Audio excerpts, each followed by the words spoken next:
This isn't a ghost story, but a real-life experience involving the most frightening human I have ever had the misfortune to meet.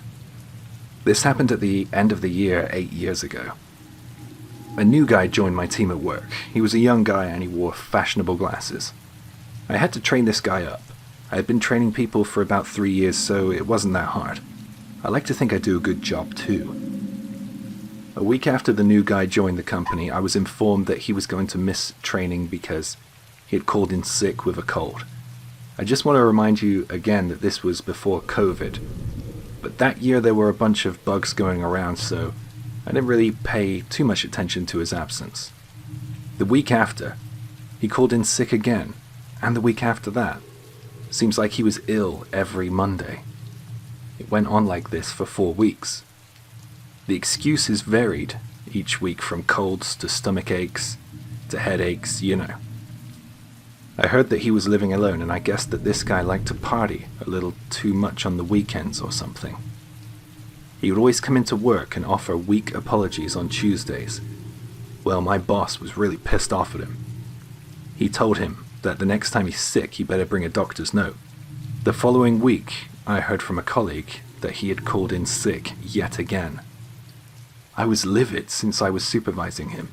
In Japan, Christmas Day isn't a national holiday, so we don't usually work. Christmas isn't even a family event over here either so much. It's usually for couples. So when this guy called in sick on the 25th, I instantly thought he skipped work to have a date or something like that.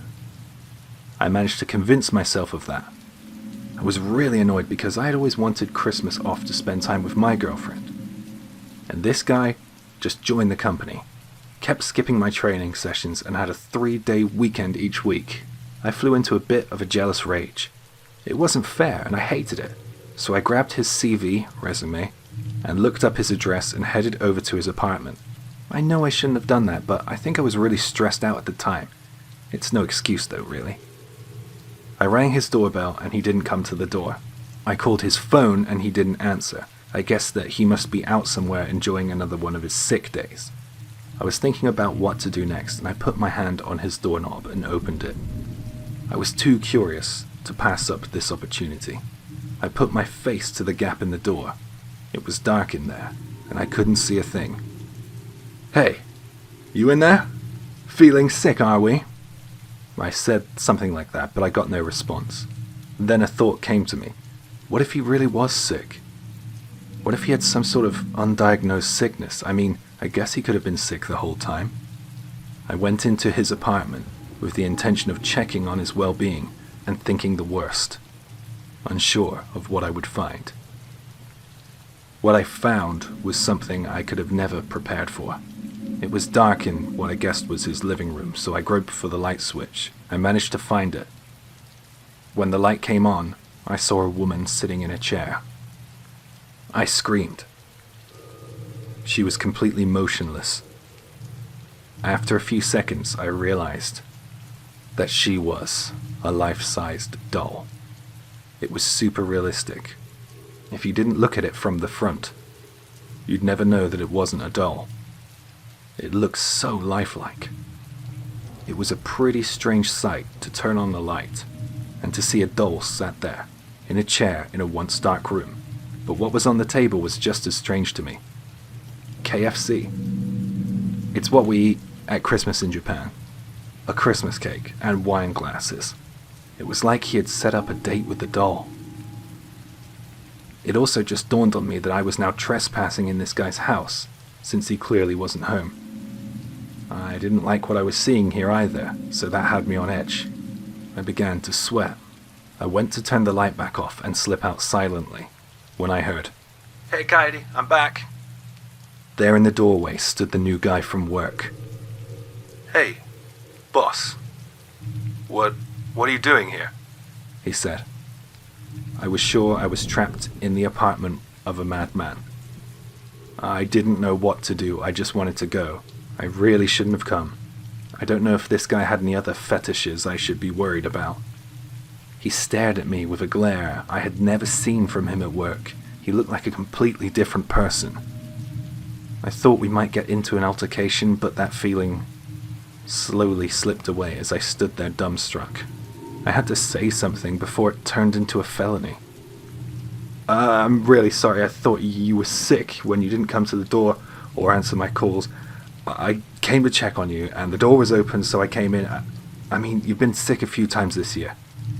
Oh well, Coyote has a cold, so I was about to return your calls, he said. Oh, that's Coyote. Well, she's very, very cute. I was babbling. There was no thought behind my words at all. I remember my back being wet with sweat. I didn't like how he was looking at me, and then he said, "Don't you think it's insane to walk into another person's apartment without permission? If I didn't return, right at this moment, I dread to think what kind of violent crime you would have committed against Coyote. She's home alone." Oh no, honestly, I would never do anything like that. I mean, I couldn't to a doll. I desperately swallowed the word doll. You're lying? I know you're lying. Because you were going to kidnap her, weren't you? And then you were going to do what to her? With that, he spun on his heels and stormed off to the kitchen. I needed to get out immediately. His apartment was on the second floor, but I did not let that stop me. I opened his window, stepped out onto his veranda, and then dropped down to the first floor. He must have heard me open the window because I could hear him scream with anger from behind me. "I'll kill you! You were gonna take her away!" His words became less and less coherent after that, but he kept screaming at me. I heard him throw open his door and run down the apartment stairs. I was screaming for someone to help me or call the cops. Unfortunately, this was the countryside and there weren't all that many houses around. I ran as fast as I could for about 20 minutes, certain that if I stopped, he would have taken my life. I got home and my cell phone was ringing. I felt for sure I dropped it when I climbed out of the window, but I guess that I didn't. I had an incoming call from my boss, so I decided to take it to explain what had happened.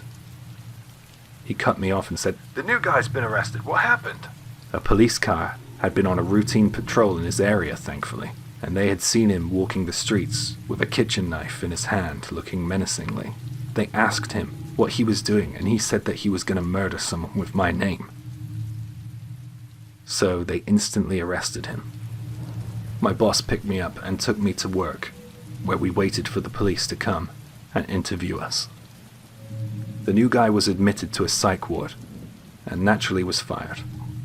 I still think about this each winter, and when I do, the same shivers race up my spine and my face goes red because I can still hear that knife slashing through the air as he chased after me.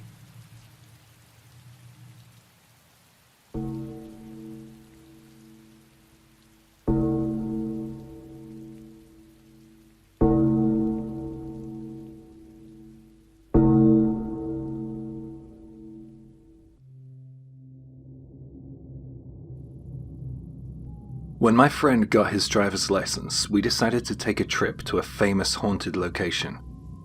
It was in the middle of nowhere, and it used to be a meteorological observatory. I heard that the giant weather radar was still there. My friend said that it was a 2-story building and that it was pretty big. Some of the first floor had been partially buried due to landslides though. The exterior of the building was white, but inside, he said, was pitch black. On the second floor in the innermost room, there was a giant hook, which was used to suspend some machinery. That hook plays an important role in the ghost story that surrounds that building, and that story was famous in my hometown. That hook has been used multiple times. Multiple people tied multiple nooses to that hook, yet none of them ever lived to share their stories. Only their legend lived on. And that gloomy abandoned observatory held the secrets of their final moments. I saw an article in the newspaper a couple of years ago about a woman who went there to take her own life. It wasn't just some urban legend. In addition, there's a large steel tower used for observation nearby. Directly below that tower is a cliff face of about 40 to 50 feet beneath the tall, twisting trees.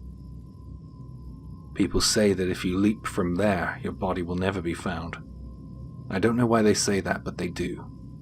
Well, I guess that I've set the scene, so I will get into my own experience at the abandoned observatory now. I went with 4 other friends. We had no trouble finding the place. You can see it from miles away. It stands on top of a very tall hill on a mountainside. As soon as we got there, the trouble started. One of the roads we needed to use to get there was closed, and the reason was that because it was winter, it was deemed too dangerous. A small amount of cones and plastic barriers were in our way.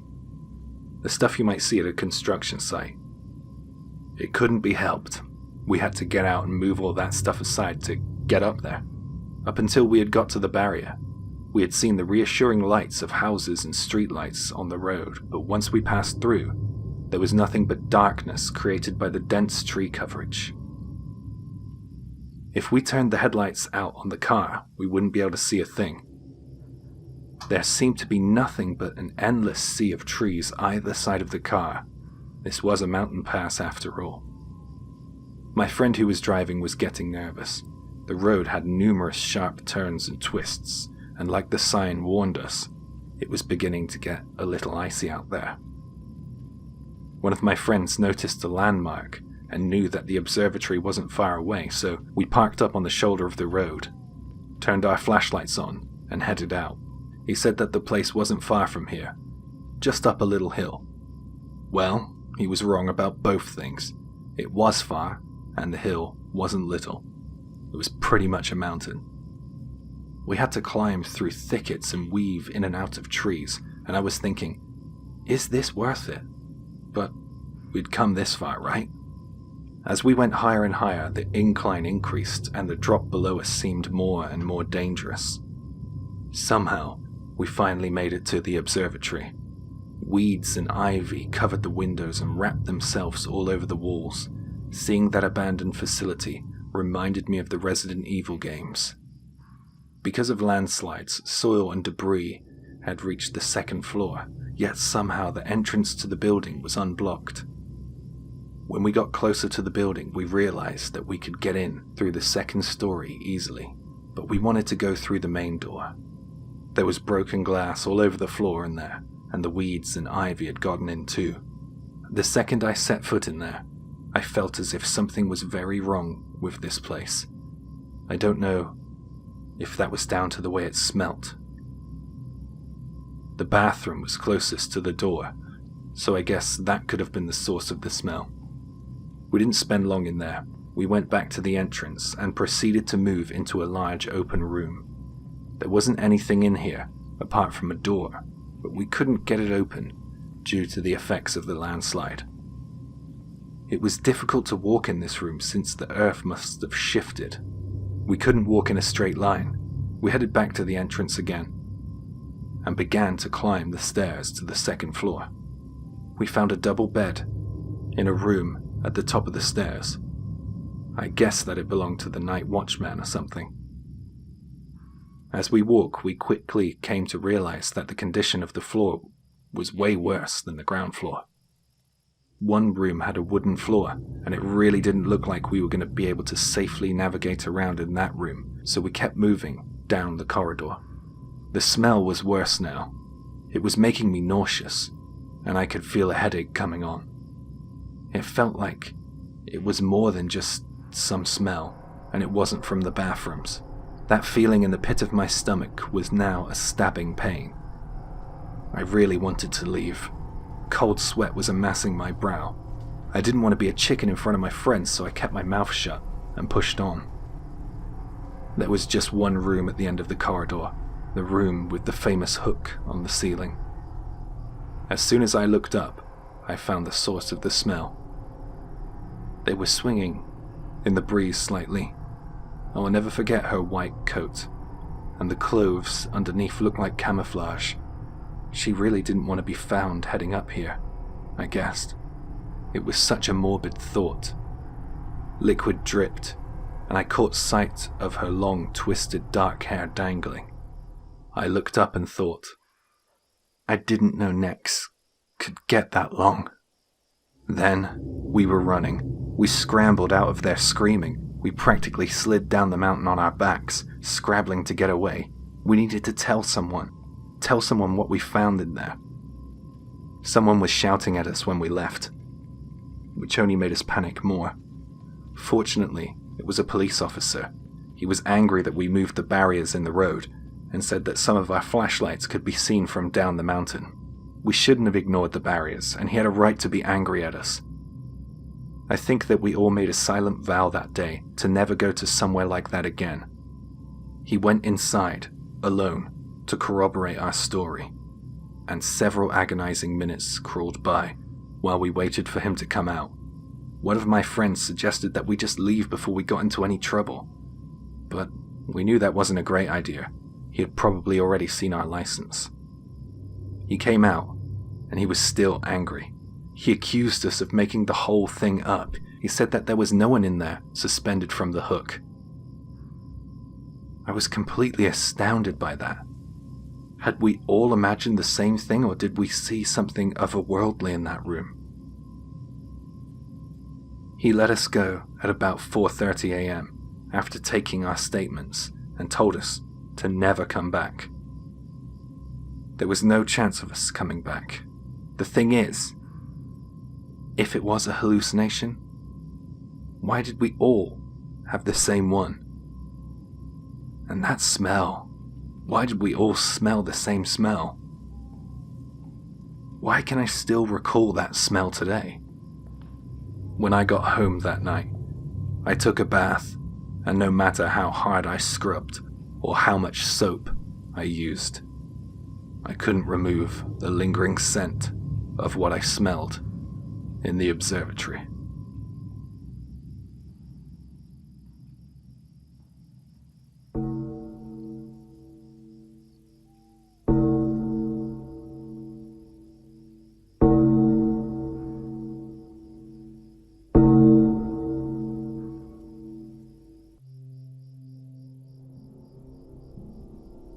There's a creepy urban legend about a locker at the train station in my town.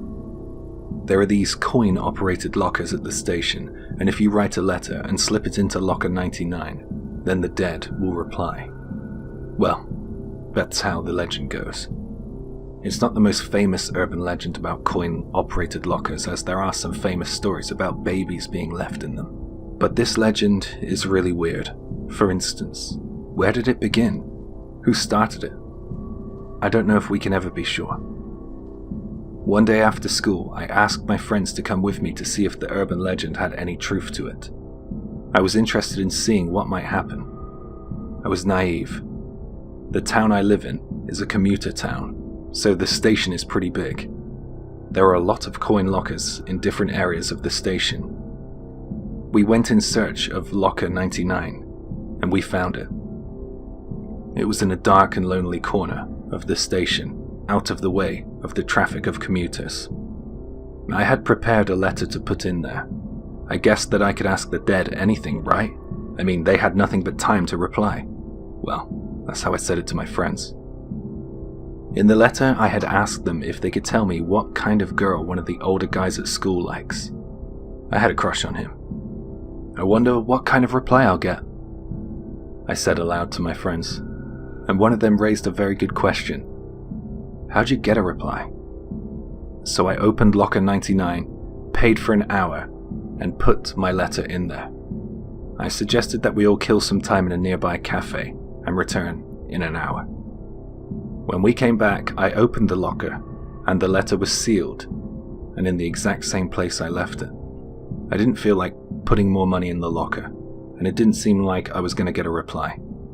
Those things are expensive, plus my friends didn't really want to hang around waiting for something to happen, so I decided to cut my losses and take my letter home with me. I thought that it was just a hoax. However, a few days later, a friend of mine came bursting into the classroom brandishing a letter. She was exclaiming that she had gotten a response to her letter that she had left in locker 99. All the students in the class began to gather around her. There was a twist though.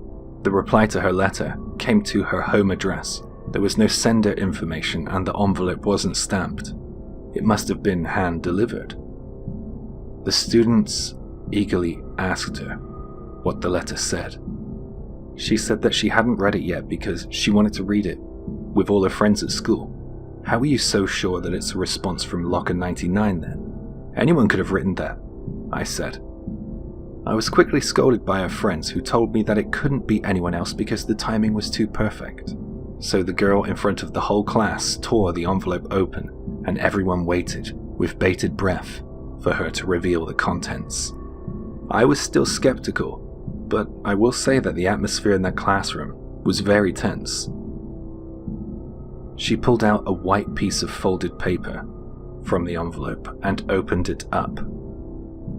The writing looked all shaky, like the letter had been written in anger or in a hurry, perhaps.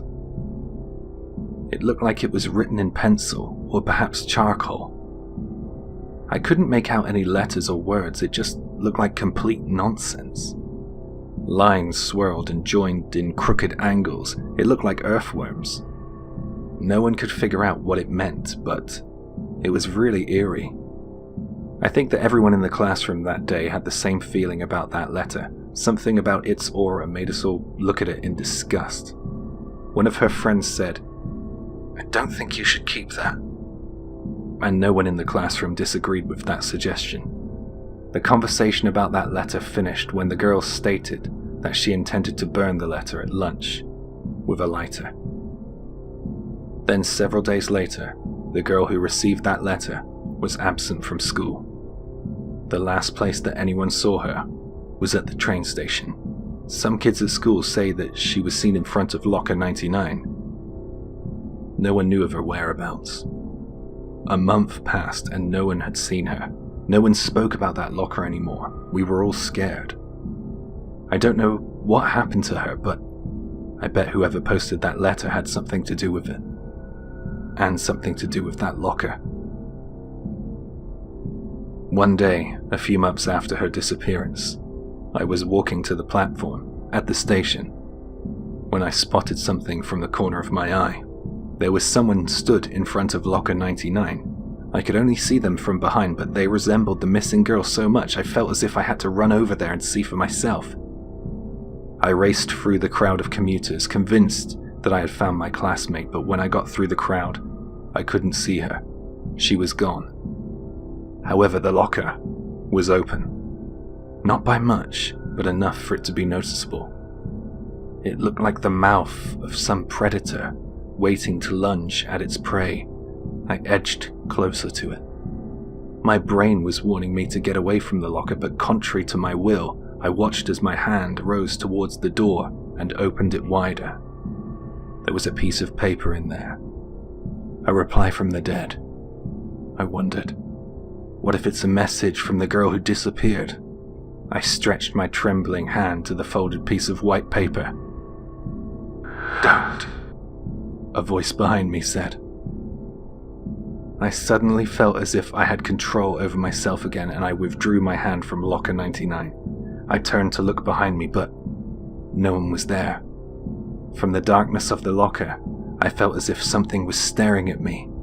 I sensed that there was something very malevolent at the heart of all of this, and it was there with me, and for an instant, it almost had me. I slammed the locker shut, locked it, and grabbed the key. I threw the key in the garbage. I had a horrible feeling that we should have done this a long time ago. I wonder sometimes whose voice I heard behind me that day. Perhaps it belonged to that missing girl. I wonder what might have happened to me if she didn't call out to me. I don't like to think about it. These days, I haven't heard many rumors about coin lockers, and I've finally stopped having nightmares. However, the other day, I was running for the express train, and I saw a bunch of high school girls gathered around locker 99 chatting. It seems like the urban legend is still alive. I'm not sure if I can still call it an urban legend.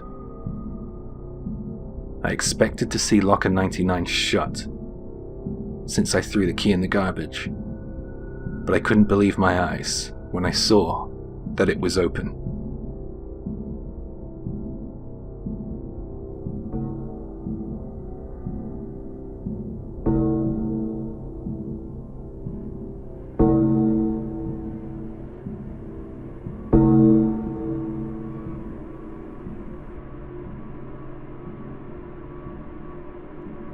Last March, I had a couple of days off work, so I went to visit my parents in my hometown, and I saw something strange out there in the mountains.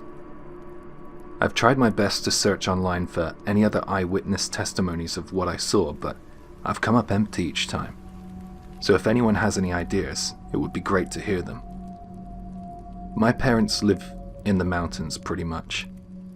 It's a really nice place, which is surrounded by thick, lush green forests. And the air is so clean there compared to the city I work in.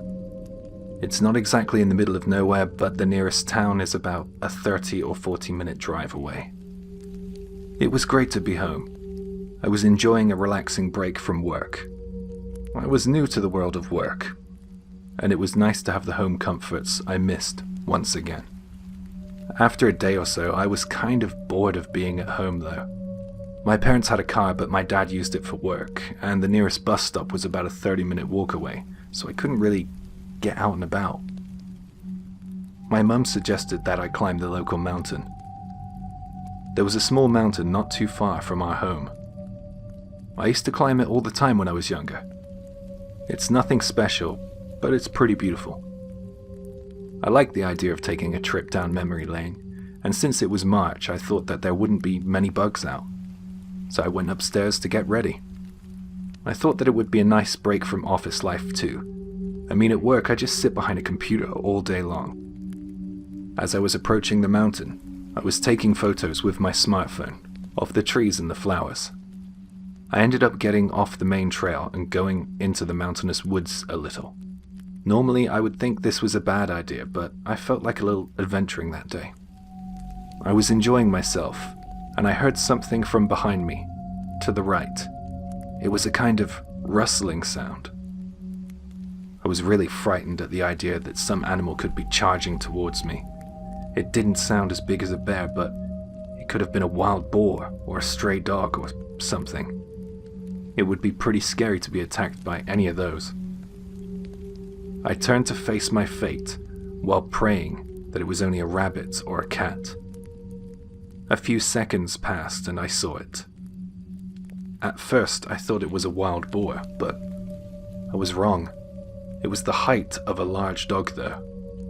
This thing wasn't even a mammal. It was a huge insect. It was essentially a massive, hairy, caterpillar, slug-looking thing. It was covered in brown spiny hair. It had long, tactile sensors on its face, like a slug too. It was about 5 meters behind me, moving in the opposite direction.